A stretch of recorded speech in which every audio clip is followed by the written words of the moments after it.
All right, I do believe we are live on, Live. on the interwebs, the outer webs, the interwebs. We are everywhere where you can watch us. My name is Jason Weeks. I'm a staff member at Unity on the Bay, and I'm joined this morning by Shanté Haymore-Kearney. Good morning. Good morning back to you. What a wonderful day. It is another day to be alive. We're not going to start just yet. We're actually going to give our folks a chance to get on here, and we ask that you share this on your Facebook page so that we can gather an audience. Somebody out there needs to hear what we have to say this morning. So we're going to take a moment to share it ourselves, and then we're going to get into the juiciness of this conversation on metamorphosis.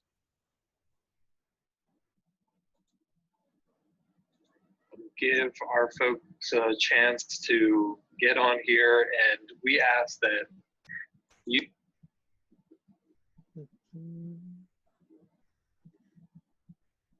So we are just sharing this video right now. If you're joining us, you're part of Tea Time at Unity on the Bay.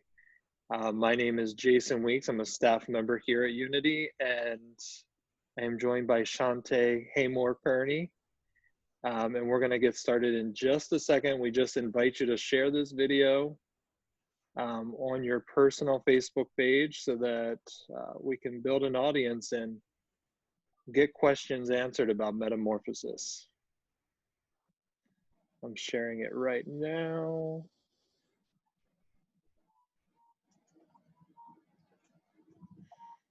You know, Facebook is ever changing. I'm glad that we're going to talk about change today. Facebook is ever changing. It is. It's a constant evolution. It's like, you know, where's the share button? I was just thinking that. Oh my goodness. I clicked in the video, and yeah, it is different. I was totally thinking that. But it's nothing we can't figure out. That's right. Just gonna give this one last chance here. Let's see if I can. There, I am shared. Woo, that was a lot of button clicking. Yeah, but it was indeed. Well, good morning again. Give me just 1 second. Now I'm editing. I shared it, but then I didn't put the caption. So let me just caption it up. Take your time. While you do that, Shante, I am going to welcome everybody again, and I'm going to just tell them a little bit about Tea Time. Tea Time is a very casual conversation that Unity on the Bay does online with some of the spiritual leaders and authors, the movers and shakers that are doing things in our community, and Shante is one of them. So, you know, I have some questions that I want to ask Shante, but the beauty of Tea Time is you get to ask questions if you're watching, and we just ask that you put those questions in the comment section, and from time to time, we will stop and look and get those questions answered. Also, if you are hearing something you like, you can send a heart, can send a thumbs up. Are they still doing that on Facebook, Shante? Thumbs up? I don't know. That may have changed overnight. I think they are. So, you know, just get involved. Like I said, we're going to talk about metamorphosis, and what that is the process. Oh, there's Evan. Hi, Evan. Metamorphosis is the process through which a caterpillar changes into a butterfly. And so it's a great analogy of our own personal growth and evolution that we go through. So we'll be talking about that today. So before we go any further, I would love to introduce you, Shante, and read a little bit about you so people know who you are and what you're up to. So Shanté Haymore-Kearney is a warm-hearted, nonprofit, and trauma-informed wellness professional and community do-gooder in her home city, Miami, Florida. She currently works as an education and outreach specialist at Kristi House Child Advocacy Center. Oops, I lost my spot. For the past 10 years, she has guided and taught thousands of people to connect with their inner peace and personal power through yoga, meditation, and mindfulness.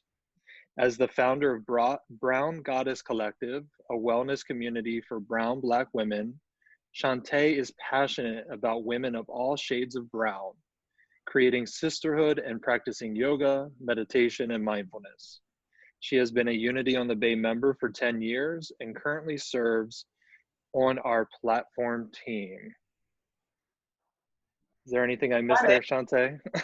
Well, yes, but that's the gist of it. That's the gist. There's always so much more, but that is the gist. I'm a mom. I'm a wife. You're one of my dear friends. I am happy to be here, and that's a great intro. So thank you for hitting all the points.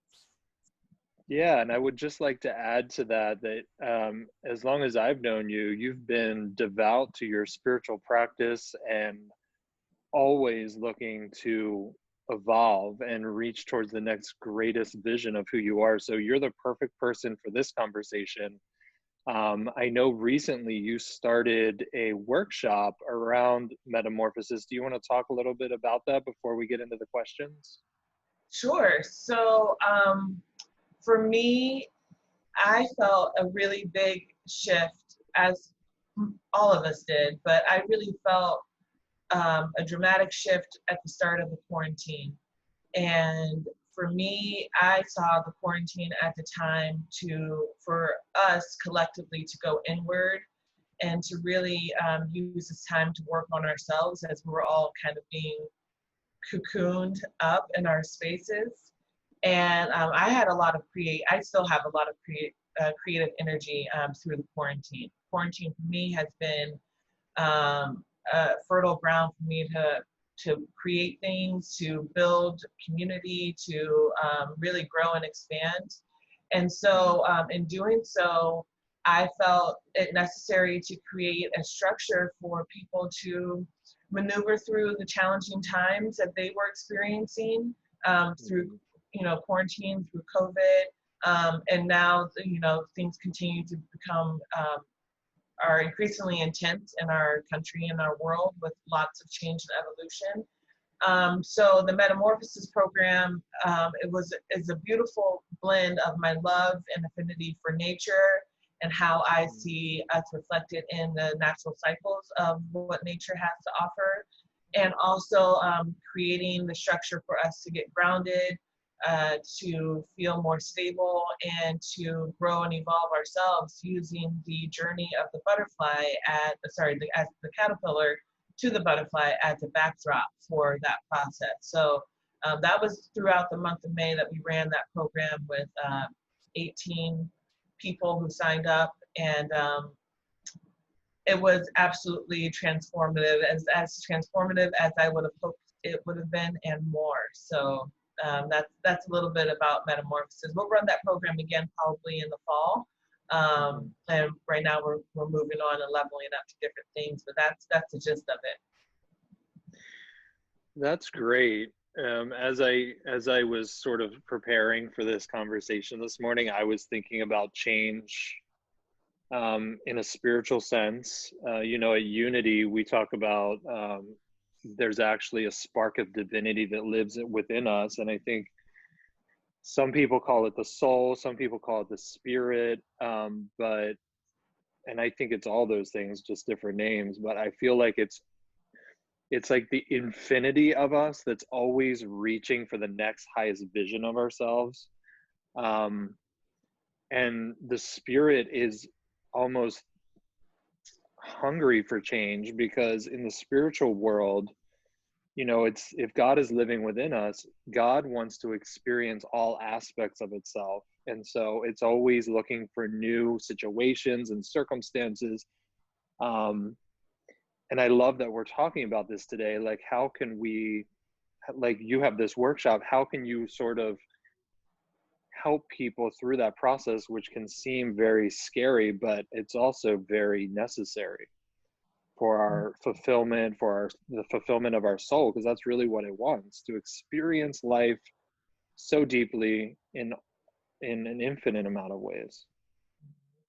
Yeah, and I think we have such a objective view towards nature. Like we go through life, you know, from day one all the way to our last day, seeing the four seasons of change. We see destruction through hurricanes and tornadoes and natural causes. We see extreme growth and beauty. We see barren winters and all the ways that all the individual creatures evolve through nature. But we forget that we're just one of those natural creatures. Like we are a part of nature. And so when we can make that correlation between what nature does and then remember that we are part of nature and so that we are also doing the same thing, it allows us to really take like a 10,000 foot view and almost like be the observer of ourselves, which is what meditation and mindfulness is so helpful for. We can observe that we are in this cycle of growth or cycle of conception, maybe starting something new. We're in the cycle of dying, releasing something, letting something go, and then we're in the cycle of being reborn and expanding and flying. So it's all cyclical, and we're all part of it. And that link to nature reminds us of that very easily.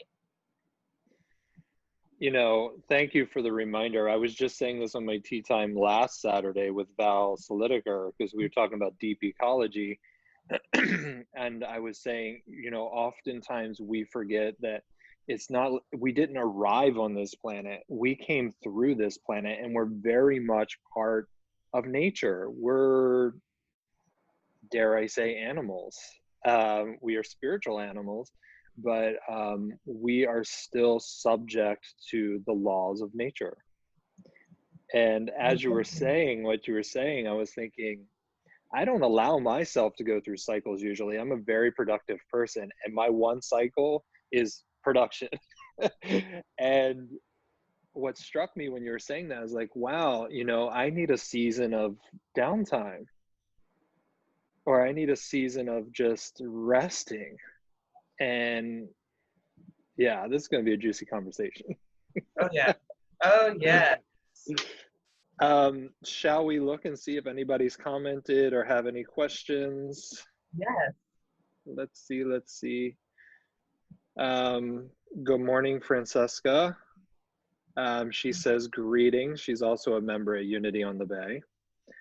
Yeah. No other comments, just people watching. Again, if you are tuning into Tea Time, this is interactive. Ask questions. We're going to look at the feed, and if you have any questions about maybe changes that you're going through in your life,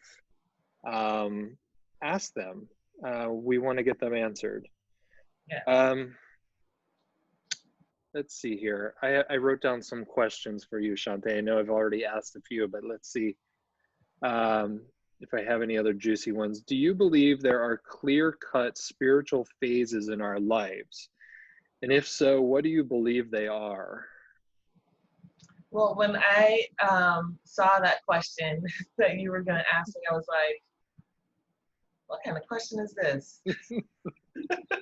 At first, I was like, oh, Jason, what kind of question is this? And then I sat with it and I thought about it. And I thought about my values, and I thought about, you know, my belief system and what I teach, and which is that everything is cyclical and that we're always going through another phase of who we are as we ultimately become who we're meant to be, you know? Mm-hmm. So, and then I think about my own journey and my own spiritual journey, and I can't help but to acknowledge that, yes, I do believe that there are phases, spiritual phases that we all go through. I don't know that they're super clear cut, because I do think that there can be overlap, and you know, there's a, you know, within that Venn diagram of how we evolve spiritually, I definitely think that there's some crossover. But for myself and many others, and I'm sure people who are watching or will watch will agree, is that, you know, the spiritual phases ebb and flow as you expand in contrast in your development. And the way that they show up can be different. Like I think about my own journey. We were talking about this a little bit, like, how did we get here to this point, you and I? Because we've evolved so much. And I think that our friendship and evolution is a reflection of our own spiritual journeys too. Like I remember when I used to sit way up in the corner pews or corner seats, and you were an usher, sacred server, who would be walking by for prosperity time. And as my evolution evolved, I got closer and closer down to the middle seats, and then closer to the front seat. And then I started bringing a partner with me. So who's now my husband. And so even in the evolution of my spirituality started to expand to where I brought other people into my circle. You know, I wanted to share about Unity on the Bay and this amazing place that I, that was getting nourishment from. So it went from being just, I was receiving and I was in the space, to like, I was really starting to feel it, to now I want to go out and share and have other people experience it, to then I started to become more of a teacher of some of the things that I was learning. So I will really bring the truth teachings into my yoga classes, into my workshops, into my vision board workshops, and all the other programs that I would be running over the past 10 years. And now as I've evolved and continue to evolve, I feel like I'm more of I see myself more of like a beacon of light. And that's a really audacious thing to say, but one thing that we've learned at Unity on the Bay is like, you can be bold in your spirituality and in your claims of spirituality, because we're all leaders and teachers. And so I've just really become more confident in embodying that. That's where I am in my spiritual phase right now. And that has also had me evolve externally to where people see me at the platform on Sundays when we were meeting in person, or leading meditations for Unity on the Bay, or even some of the other organizations that I'm involved in. Evolving spiritually has had me expand on this physical plane too. And so those are some of for me, that's how spirituality and its phases kind of ebb and flow, but I definitely feel like the evolution is there. Certainly. What do you think? Well, I was going to ask you if you've experienced this. I feel like spiritual evolution is sort of a spiral, and I feel like in my journey, there's some things that I relive, and I'm like, why am I reliving this? Like, I thought I already moved past this, but I find like it comes back around and you experience it on a deeper level. But ultimately, and again, tell me if this has happened to you, I feel like you make one full circle and you come back to exactly where you started, but instead you have this realization, wow, there's nothing wrong with me, there's nothing wrong with this situation, and you just have a new perspective on it. Nothing's really changed. It's just you've changed your mind about it, and you have this realization like, nothing was wrong to begin with. I just kind of cleansed my mind and I'm seeing it differently. Has that happened to you? Yeah, it definitely has. I mean, I've definitely relived cycles and continue to relive cycles, but every time I go through said cycle, I do feel more capable and more resilient to handle it, so that even though it's a similar experience, and it may hurt, it may be filled with pain or disappointment or sadness, or whatever the feelings are, but I feel more capable. I feel more resilient. I feel like my bounce back time is shorter, and I can more easily grab a hold to the tools that I know that work. And for me, like one of the things that I find myself doing when I go through another spiral and I'm like, oh crap, here I am again. I almost always join a Unity class, like a prosperity class. It always lines up to where there's one, around the corner, but absolute abundance, prosperity plus, keys to the kingdom, any of those things. And that is not the class necessarily, but it's the structure of using these various tools and teachings to get us back to like our center and have us return to ourselves, like our true self. And we go through these challenges of life only to kind of return to ourselves. And so that's one of the ways that unity has been so grounding for me. And when I don't have access to a class, let's just say, I still also have access to the teachings, to the practices, to the principles. And they're just like my foundation for all evolution. I tell people, because people externally who don't know all of the things that I've done to get to this point ask me like, how, that's, or what have you done, or where do you go? And I always say that I have 3 layers to my development, spiritual development, and unity on the bay, unity teachings is the foundation. Then next comes my yoga teachings and yoga and meditation. And then third is the experiences that I had through gratitude training, which is the leadership development course. So for me, it's a constant, ongoing, never-ending process. Yeah, and I think you bring up a good point. I think sometimes when people get on a spiritual journey, they think all of a sudden all the bad things in life are going to stop happening to them.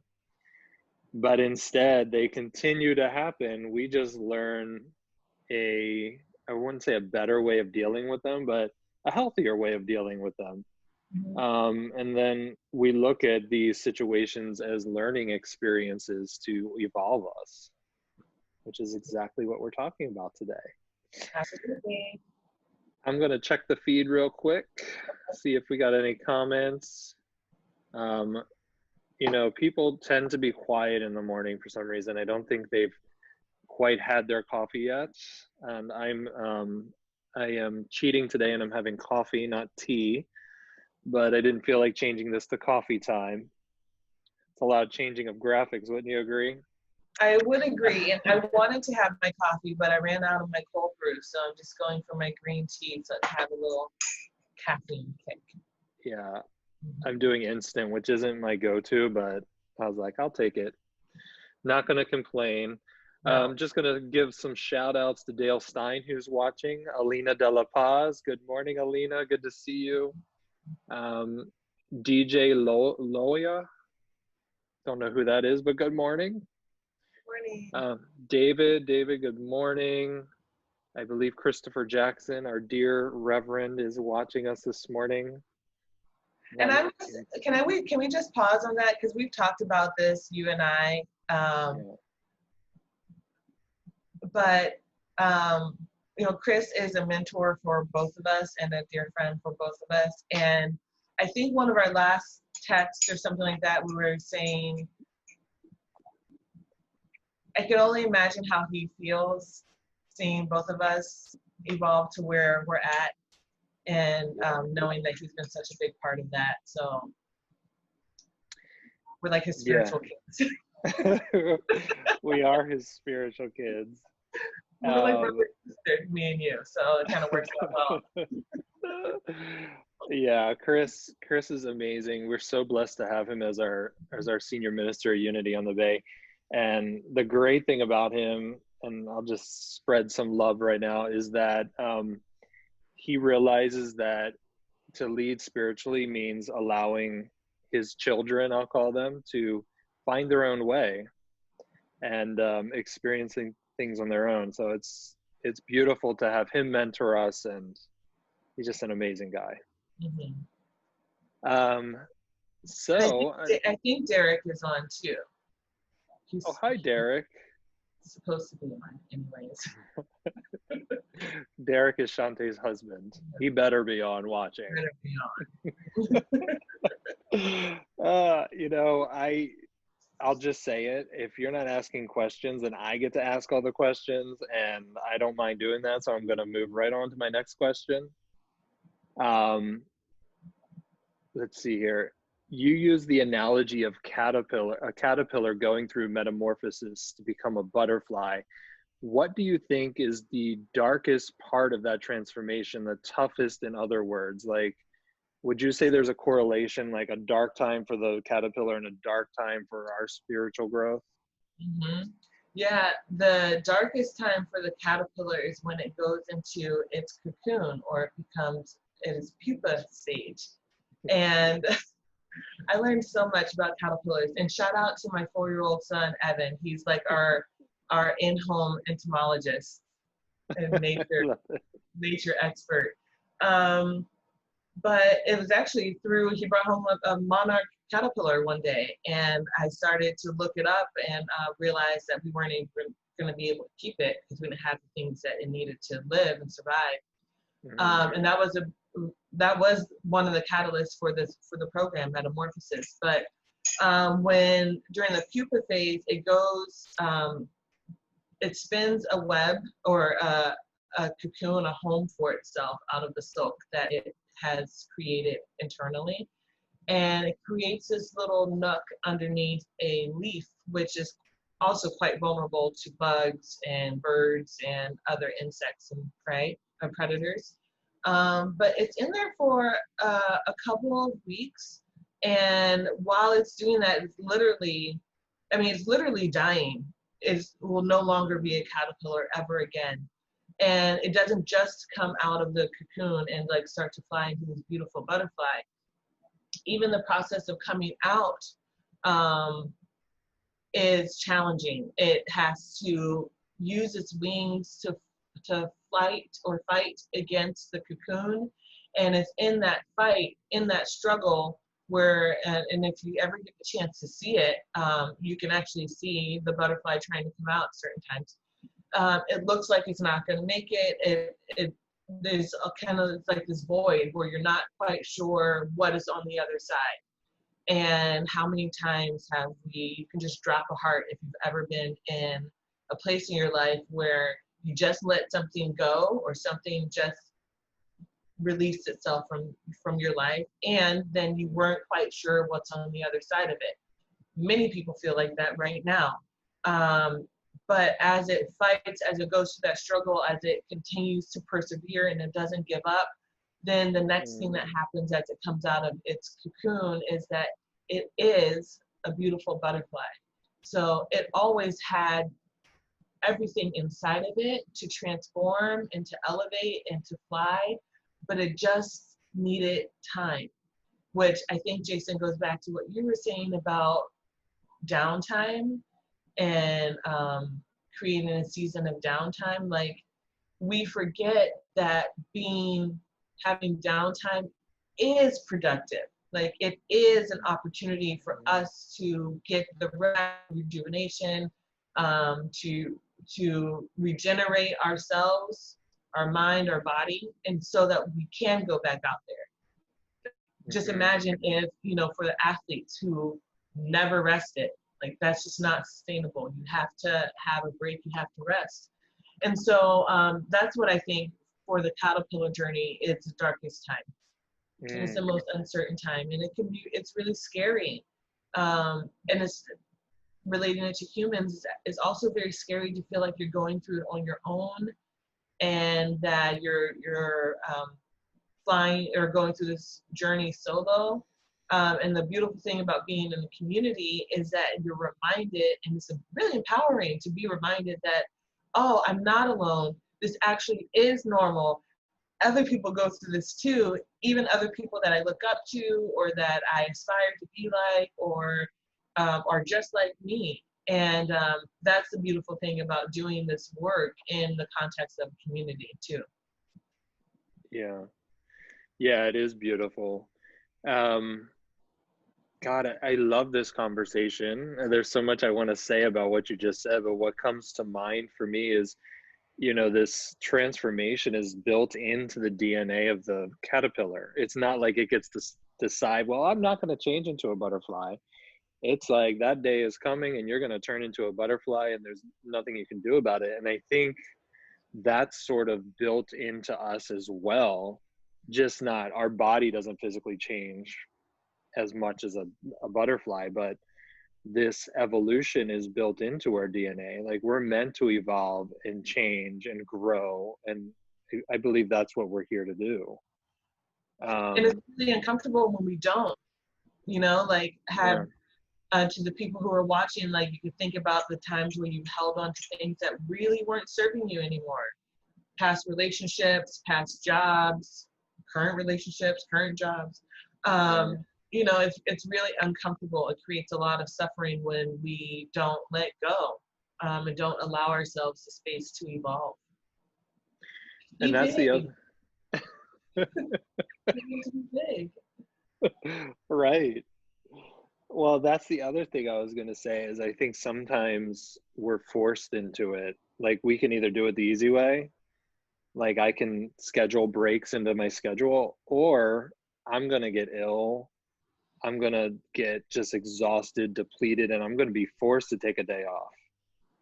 And that it's like it's built into us. Again, it goes back to, we're part of nature. Like, we can only defy the laws of nature so long before it catches up to us.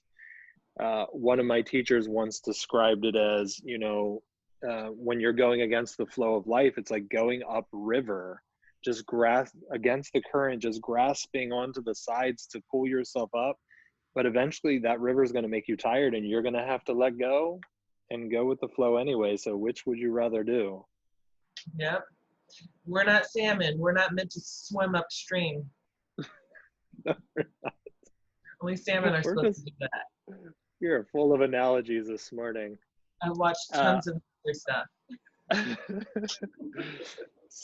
So let me ask you then, this isn't a question I wasn't planning to ask you, but like, how can we become better about recognizing these sort of seasons for us and flowing with them?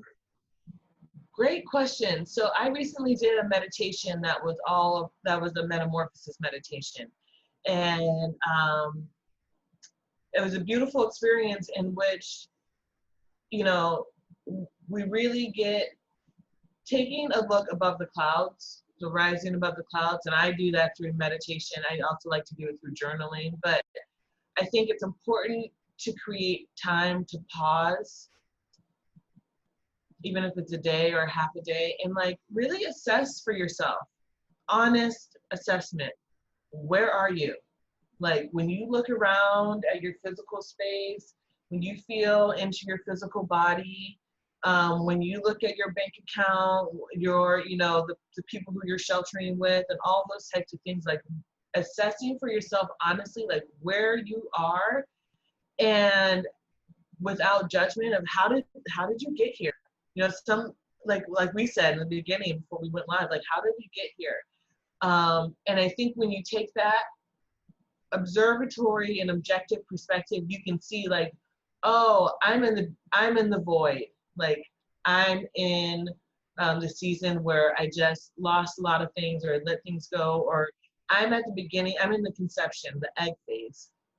Mm-hmm. Like, I have a lot of things that I'm planting seeds and starting to generate new ideas, new concepts, and I'm birthing a lot of things that are being brought to light for me. Or, I'm in the caterpillar phase. I'm exploring, I'm expanding, I'm kind of testing the waters. Caterpillars eat a lot. I didn't realize how true that was. They can expand up to 1,000 times their original size, which is wow. Completely crazy, but it's necessary. So like, we also get to expand and learn and take in new information. So I think I like journaling, I like meditating or being in a guided meditation, but whatever you can do to pause and look at where you are in your life and then correlate it to each one of the phases. Like, I'm in the flight phase. Like, I am bringing stuff to light and I'm making it happen, and I am out there and like, I feel unstoppable. And that's where I feel right now during quarantine.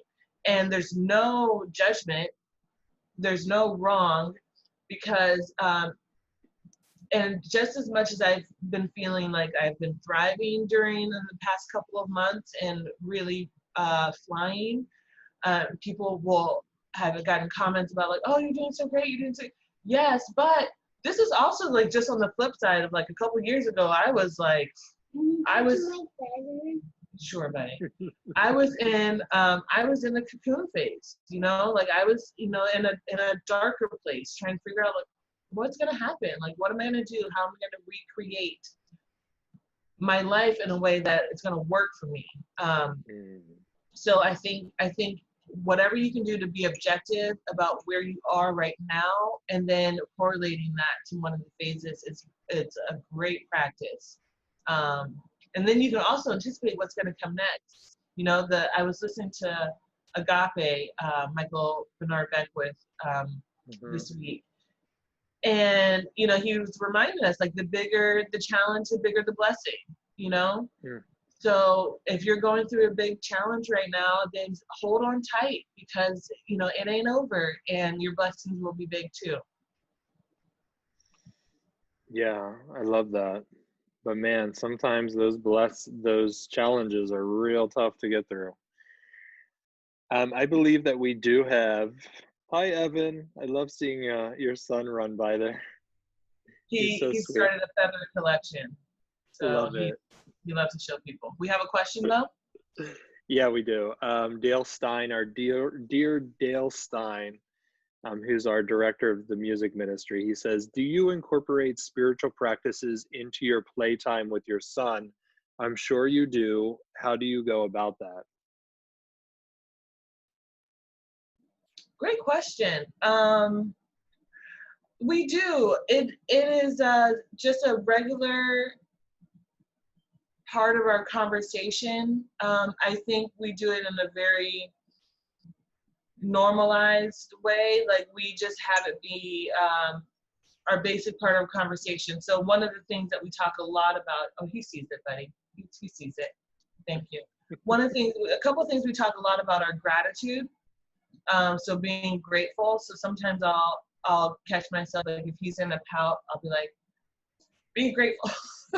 Be grateful, you know, be grateful for what you have. That's when I'm also in a pout. But really bringing it back to gratitude, we do ask him what he's grateful for at the end of the day.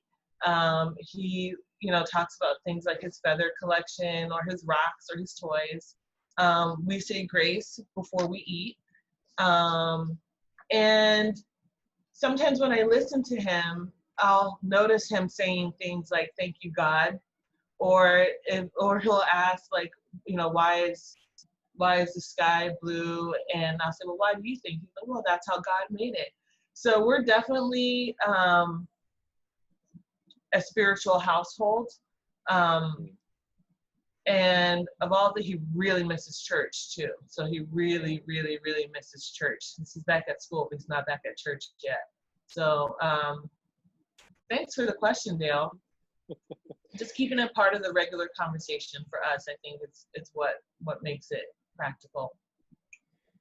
Yeah, and I love that you're weaving that in as like a natural, normal thing in life. It's like, look at your blessings, thank God for things. I love that. I didn't have that growing up. I was raised Baptist, and it was like, God does not like you, and you better behave.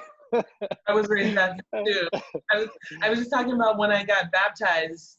I was telling Derek about that when I got baptized, and I was like, I did not have much choice in the matter. I was like, okay, you know, yeah. I guess I better, or else, you know.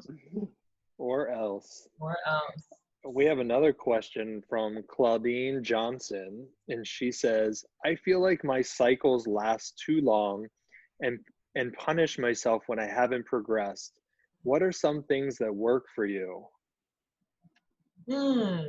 Well, I just said this the other day. Now can mean, you know, 2 years from now. We forget that time is like this, is an illusion, and that the universe's version of time and ours can be two different things. I've had things shift for me literally like within a day. You know, I'm sure we all have had experience, like one day is different, the next day is completely different, you know, positive or negative. So what I would say to that is know that I think that would be a great time to acknowledge that you're also not on your own time schedule, and that everything happens for good, but also in divine timing too. So one of the things that I try to do is I try to, in the middle of it, I try my best to just realize, like, I'm in the middle of this right now, but I am moving through this.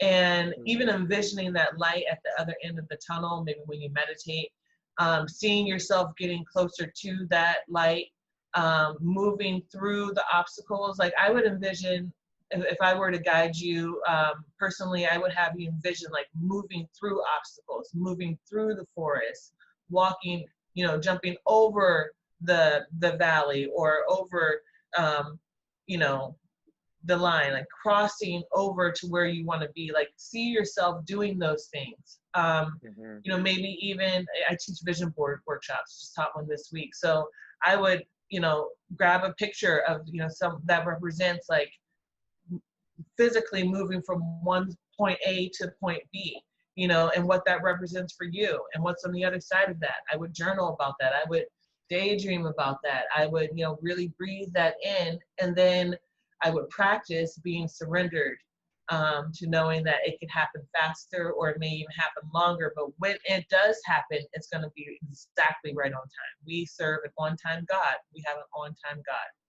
God.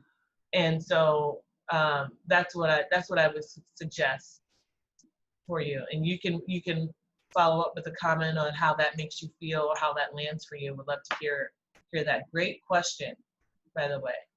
And also knowing it's totally okay to want to be somewhere other than where you're at, you know, especially when you're in the midst of a challenge. Even when you're in the midst of growth, like there's this desire to like be somewhere else. But do your best to be as present as possible, because I bet that if I were to ask you if you have anything in your life right now, even in the midst of this challenge, that you actually prayed for in the past, I bet you would say, yes, you do.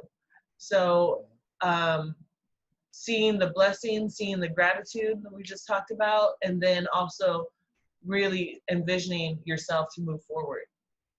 I love things like Reiki as well, like releasing, doing practices that working with people that can move energy or that could see energy that maybe you can't see, clearing, you know, channels, stuff like that.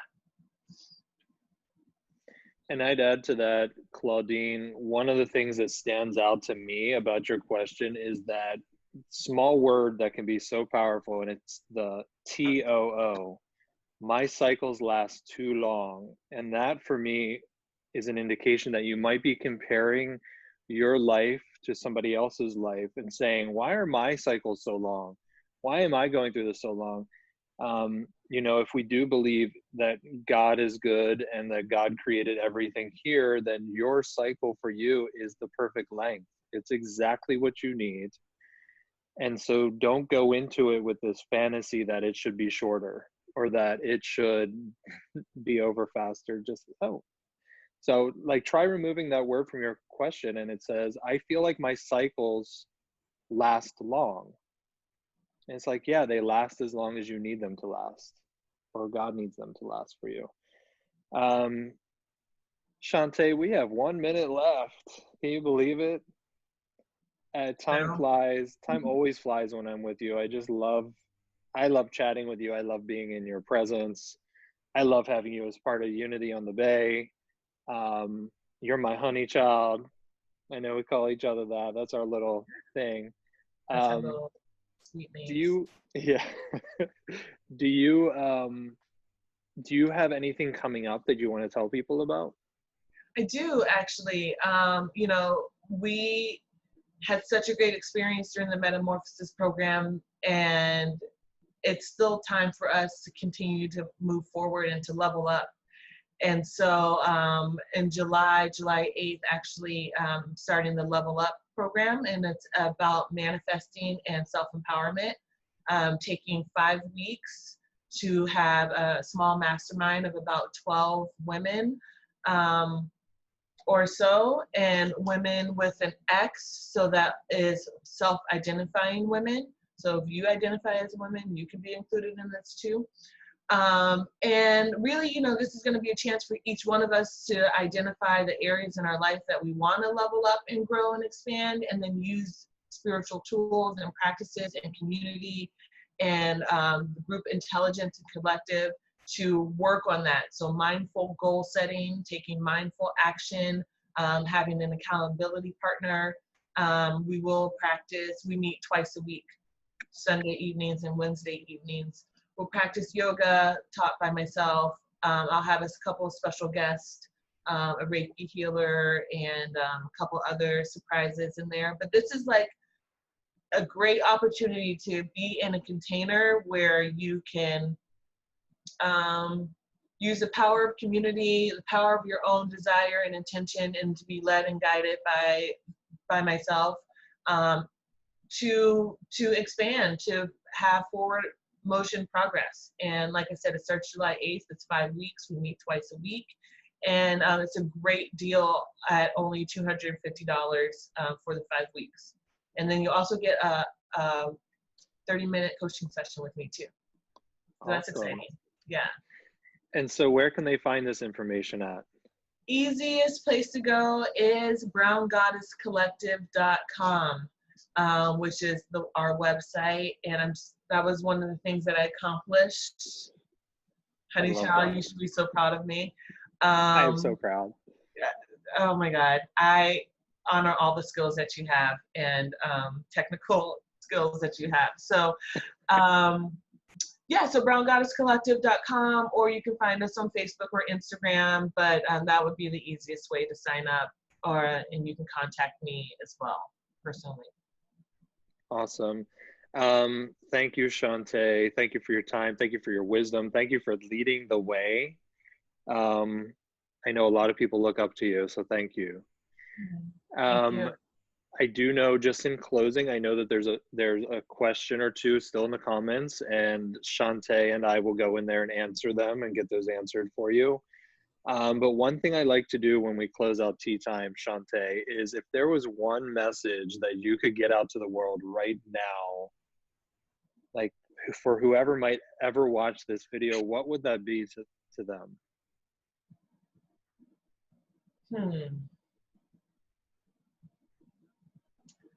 One message that I could get out to the world right now.